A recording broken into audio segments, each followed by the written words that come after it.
Bismillahirrahmanirrahim. Assalamualaikum warahmatullahi wabarakatuh. Salam sejahtera untuk kita semua, pimpinan yang saya hormati, rekan-rekan anggota yang saya banggakan, mitra pemerintah dari pemerintah, mitra Komisi 5 yang saya hormati. Tentu pertama saya mengapresiasi atas upaya-upaya terbaik untuk hadir di tengah masyarakat terkait agenda Nataru. Saya Dapil Kabupaten Bogor, Bapak izin. Kalau sudah bahasa Natal dan Tahun Baru, saya pun ikut piket sebenarnya. Sampai handphone saya hang. Terutama dikomplain oleh warga. Warga mana? Megamendung, Ciawi, dan sekitarnya. Ya, saya tetap harus bersuara dan mengulang-ulang sebagai klarifikasi bahwa saya tidak diam. Gitu. Nah, ini penting barangkali sebagai masukan, terutama dari Korlantas. Saya tahu kerja Bapak-Bapak luar biasa, 24 jam. Saya pun kadang-kadang terjebak macet dan terusir pula, Pak. Ya, padahal saya ada agenda, ya sudah saya ikuti aja. Tapi intinya puncak tidak boleh dibiarkan terus-menerus, mau sampai kapan. Maka izin waktu itu saya komunikasikan untuk mencari opsi dengan cepat, Pak. Jadi kalau misalnya Bapak sedikit saja ngambil perhatian untuk dari Hanjawar, Pak, ya, menuju Jagorawi, itu jalannya sudah confirm bagus dari sisi Cianjur, Pak. Kalau puncak tersumbat, itu confirm pasti masuk ke Hanjawar, Pak. Tapi dari perbatasan Cianjur ke Bogornya, jalannya rusak. Saya semangat betul, Pak Ketua, masuk di panja revisi Undang-Undang Jalan. Saya pikir dengan ulang tahunnya revisi Undang-Undang Jalan itu segera ada solusi. Jadi saya kira confirm Pak Dirjen Bina Marga, kalau berkenan saya sudah dihubungi juga oleh Kepala Balai Bapak di Jawa Barat. Dilihat, Pak, ini bisa jadi opsi terbaik dan cepat kalau kita menghadapi libur lebaran nanti. Karena puncak bukan saja sebagai jalur isu lintasan, Pak, tapi dari destinasi wisata. Sampai kapanpun kayaknya puncak itu terus-menerus menjadi idola, Pak. Ya, sebagai bagian nostalgia, ada yang penasaran puncak itu di mana, terus-menerus gitu. Ya. Jadi saya minta atensi luar biasa dari pemerintah dan saya selalu bilang negara harus hadir. Jangan seperti kita menganggap tidak ada masalah dengan orang berjam-jam gitu, terjebak macet.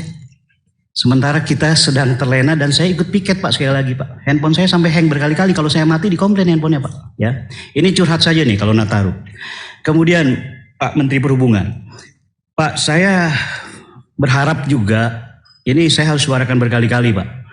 Kalau misalnya konsentrasi Halim menjadi area komersial, Pak, saya kok lebih senang ke Halim sebenarnya daripada ke Soekarno-Hatta, Pak, karena macet. Nah, ke depan, apalagi kalau misalnya membantu kami untuk mengatasi macet itu, konsentrasinya dipecah lagi aja, Pak.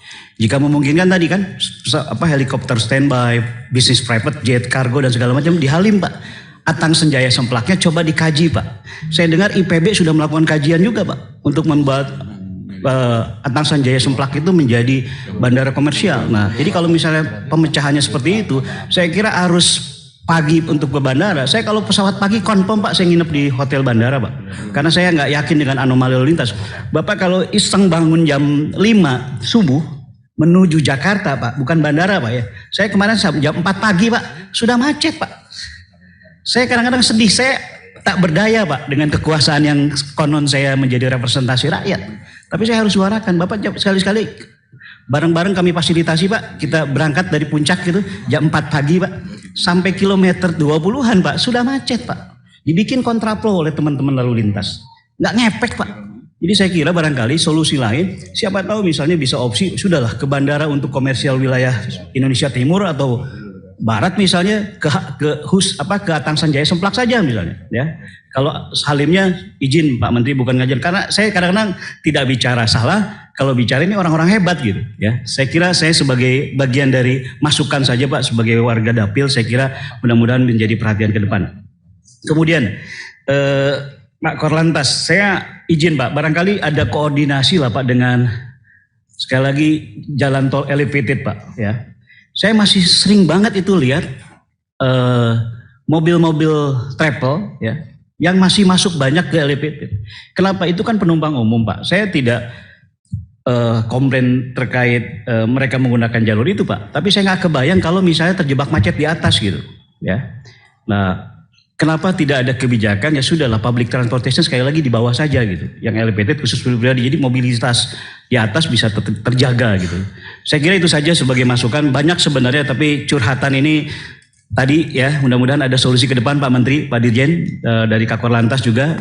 Dan tentu saya juga terima kasih kepada Basarnas dan BMKG yang terus melakukan kontribusi terbaik buat hadir di tengah masyarakat. Salam sehat untuk semua, terus mengabdi dan berikan kontribusi buat bangsa ini dengan lebih baik. Assalamualaikum warahmatullahi wabarakatuh.